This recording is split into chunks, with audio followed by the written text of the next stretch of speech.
This patch of bush next to a former M23 rebel base looks like any other in eastern Congo. But something more sinister lies within.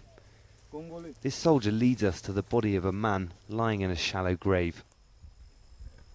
He clearly died very recently, but the smell is already very unpleasant, and it looks like he was tied up with his arms behind his back and his legs tied together at the moment he died, and there's some blood coming from his head, so it really looks like he was executed.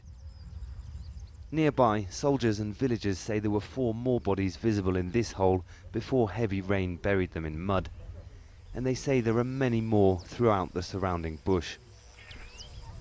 It's next to a barracks that the rebels took from the government just over a year ago. A few days ago, the rebels fled and the army moved back in. Some rebels who surrendered said the M23 executed its prisoners before it left. We tried to contact M23, but they haven't answered phone calls since government forces fought them back in the last 10 days. The people in the villages around the base say living under M23 rule was tough, and the rebels were often cruel. They had prisoners there.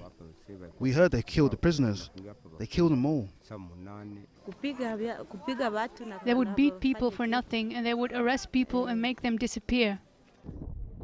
The world's largest UN peacekeeping force is here in Congo. They've been helping the government fight M23. The UN hasn't managed to stop atrocities in the 14 years it's been here, but they say they'll find out what happened. We all know that bodies have been found in that area.